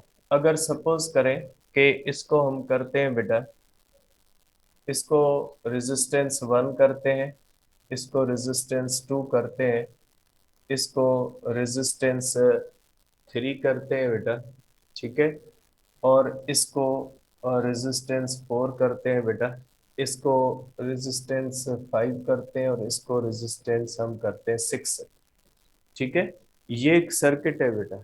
अगर आपको कहा जाए कि इसकी इक्विवेलेंट रेजिस्टेंस कितनी है बेटा, ठीक है, तो इसके अंदर भी ये चीज बेटा देखें, आपको इसको सॉल्व करना है। अगर आपको यहाँ पे 12 वोल्ट दिया जाए और R1 is equal to R2 अगर आपको 1 ओम दी जाए, ठीक है बेटा, और अगर आपको R3 2 ओम दी जाए बेटा, ठीक है, तो R4 हो जाएगी बेटा, R4 हो जाएगी 1 ओम हो जाएगी बेटा, ठीक है। अब ये हो जाएगी बेटा R5, R5 is equal to बेटा 2 ओम होगी, और R6 बेटा 1 ओम, ठीक है। अगर इस तरह से आपको मुख्तलिफ वैल्यूज दी जाए और इस तरह का कोई सर्किट हो, अब इसके अंदर अगर आपको कोई पावर की बात कही जाए, अगर आप इसमें से करंट फाइंड करना हो, तो आप इसके अंदर पावर कैसे फाइंड करोगे और करंट कैसे फाइंड करोगे बेटा? देखिए, अब देखिए बेटा, इसके अंदर आपके पास R1 और R2 जो दोनों रेजिस्टेंसेस हैं बेटा, ये सीरीज में। आप देख सकते हैं बेटा कि R2 के साथ R1 के साथ R2 बेटा जुड़ी हुई है। तो आप क्या करोगे कि आप इसको बेटा यहाँ पे लिखोगे कि R1 R2 ये दोनों बेटा किसमें? सीरीज में। दोनों सीरीज में है तो इनकी इक्विवेलेंट रेजिस्टेंस क्या निकलेगी बेटा? R1 प्लस R2, 1 प्लस 1 बेटा, ठीक है, इज इक्वल टू 2 ओहम हो जाएगी। इन दोनों की रेजिस्टेंस कौन सी हो गई बेटा? 2 ओहम हो गई। अब 2 ओहम हो गई तो ये बेटा सर्किट आपको वापस बनाना पड़ेगा। ये सर्किट इस तरह से बन गया बेटा, ये रेजिस्टर अपनी जगह पे, रेजिस्टर 4 अपनी जगह पे बेटा। सिर्फ यहाँ पे बेटा अगर हम देखते हैं तो ये रेजिस्टर अपनी जगह पे बेटा इस तरह से लगा हुआ है। इन दोनों की जगह पे बेटा, इन दोनों की जगह पे एक रेजिस्टर लग गया है बेटा। इन दोनों की जगह पे R डबल डैश लग गया है बेटा। ठीक है, इस तरह से आप इसको बना सकते हैं बेटा कि इन दोनों की जगह पे एक रेजिस्टर इस तरह से लग गया। ठीक है, ये जो रेजिस्टर है, ये रेजिस्टर R डैश लग गया। ये किसकी जगह पे लग गया बेटा? इन दोनों की जगह पे लग गया। और ये रेजिस्टर वही R3 है बेटा, और ये रेजिस्टर वही R5 है बेटा, और ये रेजिस्टर R4 है बेटा, और ये रेजिस्टर R6 है, और ये वही 12 वोल्ट है। ठीक है बेटा, अब देखिए, अब हमारे पास अगर आप देखते हो तो R3 और R डैश जो होते हैं बेटा, ये कौन से हैं? पैरेलल में। तो आप करोगे बेटा कि R3 R dash R in parallel. ठीक है बेटा, ये किस में है? ये पैरेलल में है बेटा। ठीक है, R3 और R डैश जो होते हैं बेटा, ये पैरेलल है। अब इन दोनों की अगर आप इक्विवेलेंट रेजिस्टेंस निकालोगे तो ये हो जाएगा बेटा R डैश, और ये हो जाएगा प्लस 1/R3 बेटा। तो ये हो जाएगा आपके पास बेटा 1/2 प्लस 1/2 बेटा। क्योंकि R3 की वैल्यू कौन सी मैंने रखी हुई है बेटा? 2 रखी हुई है। तो ये इसका जवाब बेटा आ जाएगा, R डबल डैश का जवाब 1 ओहम आ जाएगा। आप सॉल्व कर लीजिए। अब बेटा इन दोनों की जगह पे क्या लगेगा? इन दोनों की जगह पे बेटा एक सर्किट में लग जाएगा। अब ये सर्किट रिड्यूस होके इस तरह से हो जाए। ठीक है बेटा, ये 12 वोल्ट की बैटरी लगी। अब इन दोनों की जगह पे बेटा इस तरह से ये लगेगा। ठीक है, आप कह सकते हैं बेटा कि इन दोनों की जगह पे, अब ये अपनी जगह पे लगा हुआ है रेजिस्टर। ठीक है, ये रेजिस्टर 5 अपनी जगह पे लगा है, 4 अपनी जगह पे लगा है, 6 अपनी जगह पे लगा है। सिर्फ इन दोनों की जगह पे क्या लग गया बेटा? इन दोनों की जगह पे R डबल डैश लग गया। ठीक है, अब देखें ये और रिड्यूस हो गया। अब आप देखें बेटा R4 और R डबल डैश बेटा सीरीज में। अगर आप देखें तो R4 और R डबल डैश ये सीरीज में है। आप देख सकते हैं कि ये दोनों आपस में क्या आ गए बेटा? सीरीज में आ गए। तो इनकी ट्रिपल डैश कर ले बेटा। इनकी हो जाएगी triple dash is equal to बेटा कौन सा है? सीरीज में R4 और R डबल डैश है बेटा। ये दोनों सीरीज में है बेटा। तो ये हो जाएगा, मैंने 1 1 रखी है दोनों की, तो ये हो जाएगा बेटा 2 ओहम हो जाएगा। ठीक है, क्योंकि मैंने R4 की वैल्यू कौन सी रखी है बेटा, 1 ओहम रखी है, तो R ट्रिपल डैश हो जाएगा बेटा 2 ओहम। अब इनकी जगह पे फिर सर्किट बनाना पड़ेगा बेटा, ये इस तरह से। अब यहाँ पे क्वेश्चन होगा बच्चों का एक, कि हम इतने टाइम में ऐसे कैसे करें बेटा। अब इसका मेरे पास सोल्यूशन है नहीं, मैं आपको मैकेनिज्म बता सकता हूँ, बाकी आप कैसे करें। क्रॉस मल्टीप्लिकेशन आपसे नहीं होती, एलसीएम अगर आपसे नहीं होती तो मैं क्या करूंगा बेटा। ठीक है, बहुत सारे बच्चों का बेसिक मैथमेटिक्स का इशू है। मैं आपको सजेस्ट करूंगा कि आप जो है ना, इंडिसेस जो होते हैं, पावर्स जो होते हैं, पावर की जो रूल्स होते हैं उसको पढ़ लें, एलसीएम को पढ़ लें, क्रॉस मल्टीप्लिकेशन के रूल्स पढ़ लें। सबसे बड़ी बात जो होती है ना, ब्रैकेट्स होती हैं क्लास 6 के अंदर, 7 के अंदर, एसटीबी जो सिंटेक्स की एक्सरसाइज होती है उनके अंदर ब्रैकेट्स वाले प्रॉब्लम्स होते हैं। ब्रैकेट्स वाले प्रॉब्लम को सॉल्व कर ले, इंडिसेस वाले जो प्रॉब्लम्स होते हैं उनको सॉल्व कर ले, एलसीएम को क्लियर कर ले, आपके मैथमेटिकल प्रॉब्लम सब सॉल्व हो जाएंगे। ठीक है बेटा, तो ये जो होता है इस तरह से। अब इन दोनों की जगह पे बेटा, इन दोनों की जगह पे ये लग जाएगा आर ट्रिपल डैश लग जाएगा। ठीक है बेटा, अब ये आर ट्रिपल डैश लग जाएगा, तो फिर आप यहाँ पे लिखोगे बेटा कि आर ट्रिपल डैश। ठीक है, और ये कौन सा है बेटा, R5 है बेटा, ये R5 है और R6 है बेटा, एंड R5 बेटा ये किस में आ गए, पैरेलल में आ गए, सॉरी ये आ गए बेटा पैरेलल में। अब अगर ये पैरेलल में आ गए बेटा, तो आप इसको कर सकते हो बेटा, 1 अपान, आप इसके ऊपर 4 लगा दें, 1 अपान R5 प्लस 1 अपान R ट्रिपल डैश। 5 की वैल्यू भी मैंने 2 रखी है और इसकी वैल्यू भी 2 आई है, तो इसके अंदर आप रखोगे तो इसका जवाब बेटा 1 आ जाए। ठीक है, तो इस तरह से जवाब आ गया 1 बेटा। अब सर्किट अपनी आखिरी लेवल तक जाएगा। अब सर्किट आपका रिड्यूस होके एक बिल्कुल छोटा सा बेचारा सर्किट बन गया। इसके अंदर सिर्फ 2 रेजिस्टर, अब इन दोनों की जगह पे एक ही रेजिस्टर लगेगा बेटा। ठीक है, ये हो जाएगा R4 डैश। अब इक्विवेलेंट आ जाएगा बेटा, ये R6 है, तो ये R6 मैंने 1 रखा हुआ है बेटा, तो ये इक्विवेलेंट रेजिस्टेंस आ जाएगी R6 प्लस R4 डैश बेटा, इस तरह से इज इक्वल टू बेटा 2 ओहम हो जाएगी। अब ये आपका जो सर्किट है बेटा, फाइनल सर्किट ये बन गया कि आपका इक्विवेलेंट रेजिस्टर है और इसके साथ आपकी बैटरी कनेक्ट है बेटा।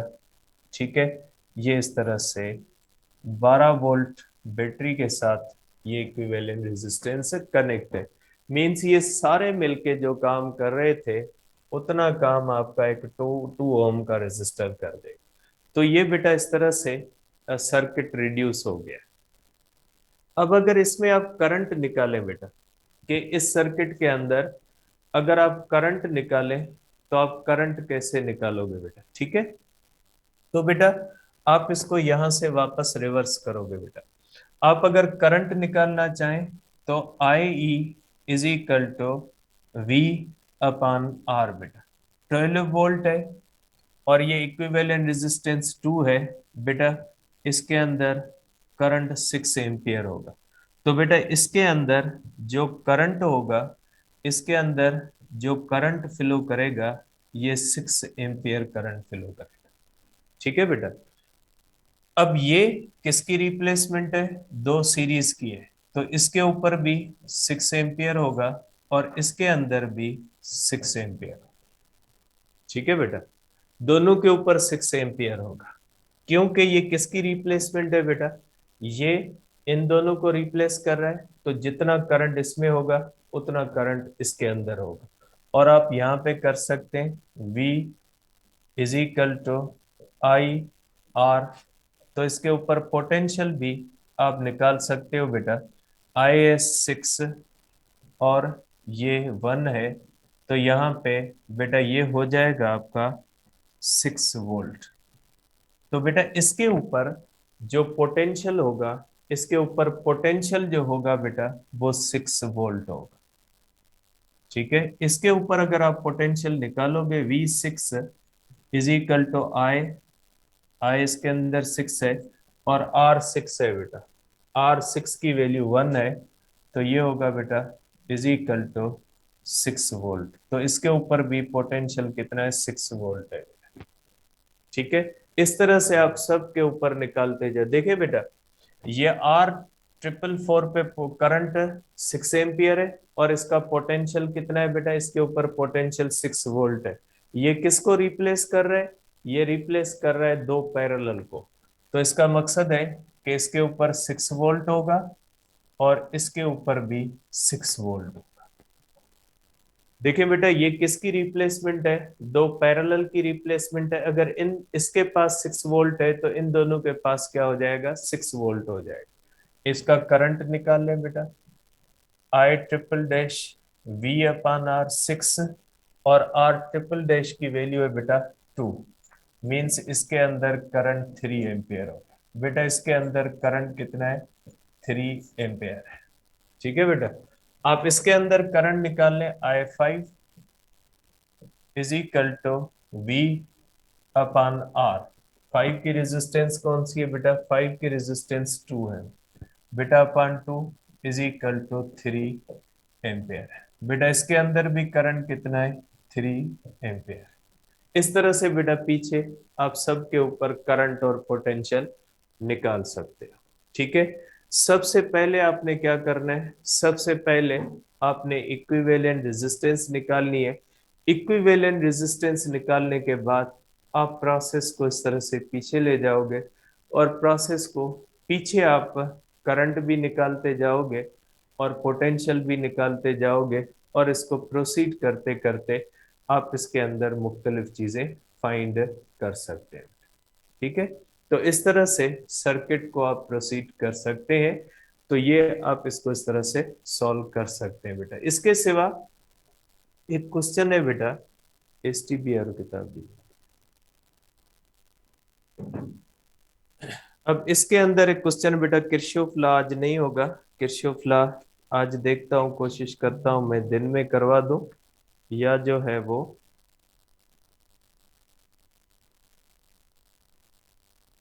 किसी और दिन करवा दूंगा बेटा। अब इसमें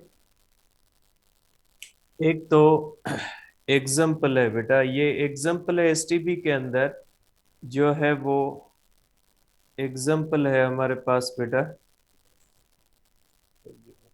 नहीं, ये कौन सा एग्जाम्पल है बेटा, एक में मसला है एग्जाम्पल के अंदर, ये एग्जाम्पल मुझे याद नहीं आ रहा।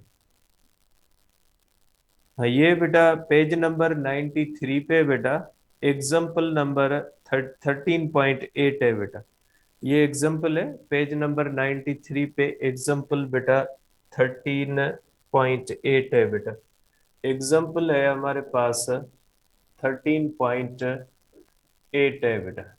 ठीक है, और किस में है, STB में है, और पेज नंबर जो है वो आपके पास है बेटा 93 पेज पे।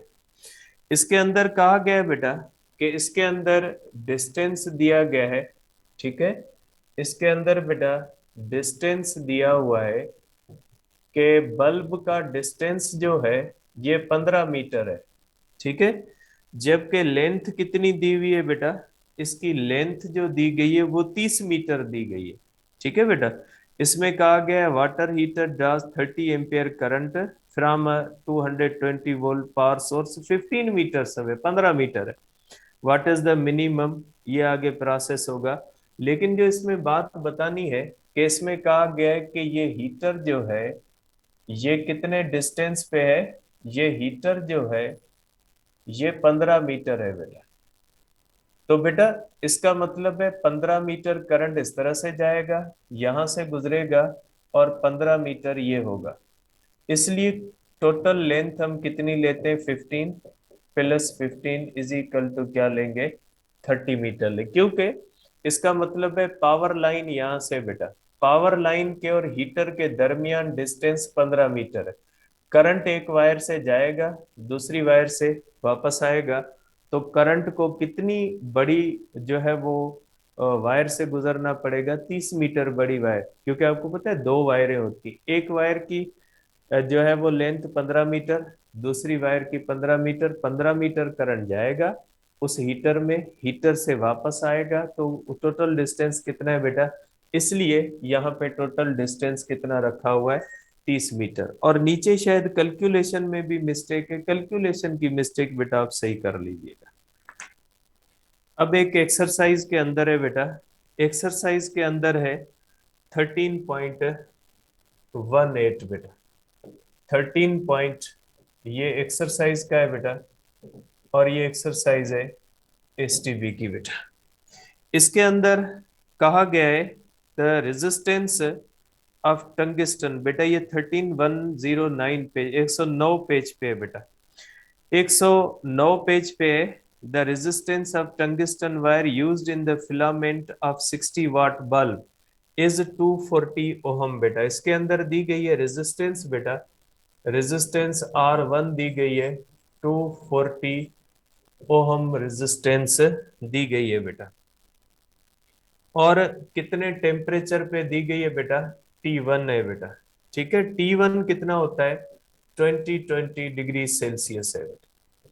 अब इसको हमेशा हम डेल्टा टी में लेते हैं, डेल्टा टी बेटा हमेशा 0 से आता है, तो जितना होगा उतना ही डिग्री सेल्सियस बेटा। डेल्टा टी केल्विन और सेल्सियस की सेम होती है। अब आपको बताना है बेटा R2 कितना है, जब उसका टेम्परेचर T2 कितना है, टेम्परेचर T2 है बेटा 20 डिग्री सेल्सियस। इसका मकसद है delta T2 is equal to 20 degree Celsius. तो बेटा इस तरह के जो क्वेश्चंस होते हैं उसमें जो गिवन टेम्परेचर होता है उसे डेल्टा टी बनाना होता है, डेल्टा टी हमेशा 0 से बनाते हैं हम बेटा। तो आप करोगे बेटा R1 is equal to R0 1 plus alpha delta T1, R2 होता है बेटा is equal to R0 1 plus alpha delta T2। बेटा दोनों को करेंगे डिवाइड, आपको क्या चाहिए, R2 चाहिए, तो इसको ऊपर रखें बेटा, इसको नीचे रखें, is equal to R0 1 plus alpha delta T2 upon हो जाएगा 1 प्लस अल्फा डेल्टा T1 बेटा, कैंसिल हो जाएगा बाय क्रॉस मल्टीप्लीकेशन, ये हो जाएगा बेटा R1 1 plus alpha delta T upon बेटा हो जाएगा 1 प्लस अल्फा डेल्टा, ठीक है, T1 हो जाएगा बेटा, R2 आ जाएगा, और alpha beta check from book, book के अंदर बेटा अल्फा दिया हुआ है, अदरवाइज क्वेश्चन के अंदर अल्फा दिया जाता है। ये मैंने आपको पहले भी प्रोसेस बताया था, लेकिन फिर भी कुछ बच्चे इसके अंदर भेज रहे थे बेटा। क्वेश्चन नंबर 19 है बेटा, एसटीबी का ही है, क्वेश्चन नंबर 19 है बेटा, ये भी एसटीबी का है। इसके अंदर कहा गया बेटा water heater that will deliver 1 kilogram of water पर मिनट। बेटा जब हम सर्दी के मौसम में ठंडे पानी के अंदर एक हीटर की रॉड रखते हैं, तो उसका क्वेश्चन दिया गया है कि इसको कितना पानी गर्म करना है बेटा, इसको पानी गर्म करना है 1 किलोग्राम, 1 किलोग्राम पानी ये गर्म करता है, और कितना टाइम लेता है बेटा, ये टाइम लेता है मिनट, 60 सेकंड में ये 1 किलोग्राम पानी को गर्म करता है, और इसका जो होता है बेटा 20 डिग्री पे इसका पानी पहले है, ठीक है, और इसको आउटपुट में 80 डिग्री करना होगा 1 किलोग्राम का, तो डेल्टा टी हो जाएगा बेटा इसका 60 डिग्री सेल्सियस बेटा। ठीक है, what should be the resistance, इसके हीटर की रेजिस्टेंस कितनी होनी चाहिए, जबकि इसका पोटेंशियल जो होता है बेटा इज इक्वल टू 220 वोल्ट है बेटा। ठीक है बेटा। अब इसके अंदर क्या है बेटा कि आप देखें बेटा, अगर आप यहां से देखते हो बेटा तो आपको पता है कि इस तरह से पानी होता है बेटा। पानी के अंदर इस तरह से हम रॉड डालते हैं और उसको हम करंट देते हैं, ये गर्म होती है, पानी गर्म होता है। इसका मकसद है कि heat produced by heater, heat produced by heater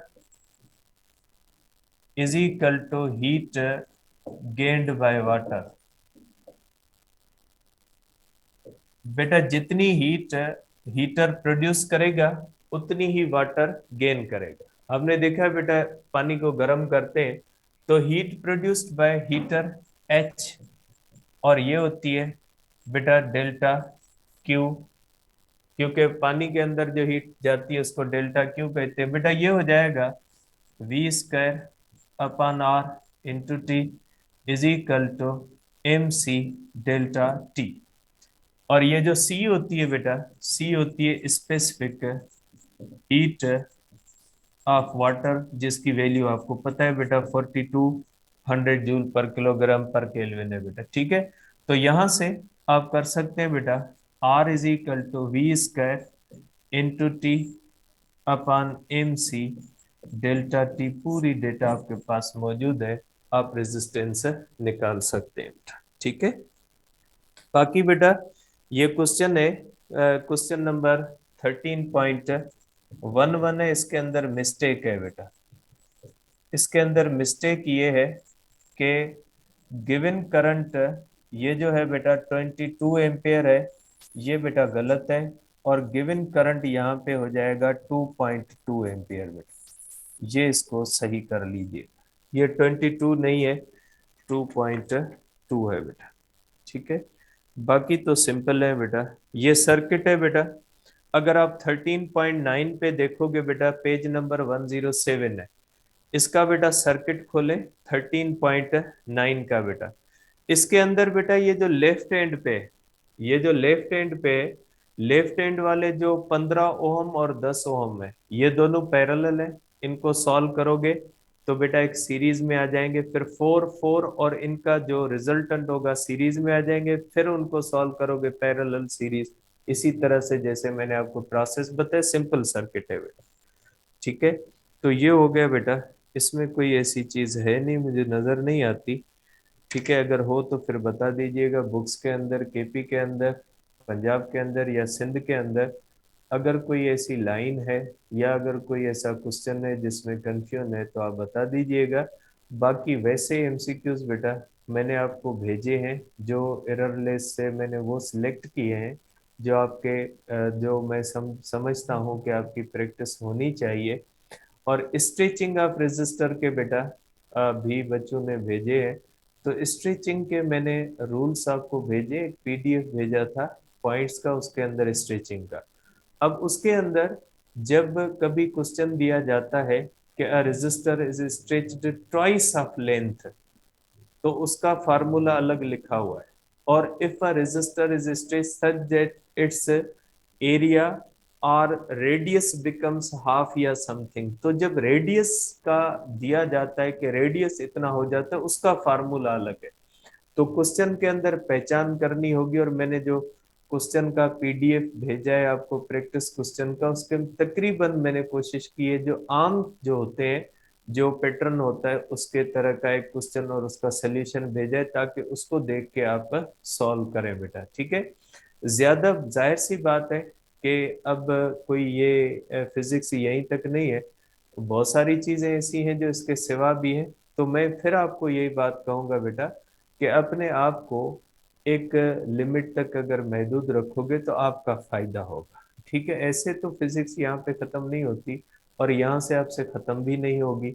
ठीक है, फिजिक्स और भी आगे बहुत कुछ है, तो आप इसको यहाँ पे ऐसा ना समझ current electricity A to Z आप सीख लोगे, नहीं सीख पाओगे। तो यहाँ पे जो आपकी लेवल है ना, जैसे करंट डेंसिटी होती है या मुख्तलिफ चीजें आपके सिलेबस के अंदर नहीं है, या वेलोसिटी ड्रिफ्ट जो होती है उसका रिलैक्सेशन टाइम टाउ के साथ क्या रिलेशन होते हैं, मुख्तलिफ ये आपके पास नहीं है बेटा। तो नहीं है तो उनके अंदर उलझोगे तो आपका लॉस होगा, आपका नुकसान होगा। आपको एक लिमिट के अंदर रहना है। तो कोशिश करें कि जो भी क्वेश्चन आप करते हो उसको पहले इस पैरामीटर के अंदर देखें कि वो आपके काम का है या नहीं। फॉर एग्जाम्पल मुझे कोई भेजता है, मैं जब उसको कहता हूँ कि ये आपके काम का नहीं है तो वो उसको माइंड करता है स्टूडेंट। फिर मुझे कोई और क्वेश्चन भेजता है तो वो कहता है कि सर ये देखें कि अगर ये हमारे काम का है। तो फिर आप लोग माइंड करते हो। अगर मैं आपको बताता हूँ कि भाई ये आपकी लेवल से थोड़ा ऊपर है, आपके सिलेबस के नहीं अंदर है, तो फिर आप उस चीज को माइंड करते हो कि सर हमें बताते नहीं है। इसलिए अगर मेरे कहने से आप माइंड करते हो तो आप खुद डायग्नोस कर लो। ठीक है, मैं अगर कहता हूं तो आपको बुरा लगता है, तो आप ऐसा करें कि आप खुद डायग्नोस कर लें। अब आप उलझ के कोई कैलकुलस की चीज भेज रहा है, कोई डेरिवेशन की भेज रहा है, कोई इंटीग्रेशन की भेज रहा है, वो आपके किस काम की हो। डेरिवेशन इंटीग्रेशन के लिए फिर आप जाके इंटर की मैथमेटिक्स पढ़ो, बीएससी की मैथमेटिक्स पढ़ो, उसके बाद फिर आप आ जाओ, फिर डिस्कस करेंगे उन चीजों को।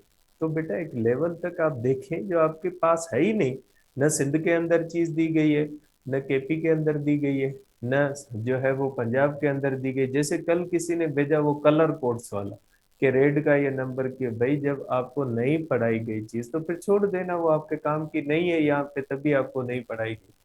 ठीक है, तो इस तरह से आप थोड़ा करोगे तो आपका फायदा रहेगा, अदरवाइज लॉस आपका ही होगा, मुझे कुछ नहीं है, आपका लॉस होगा।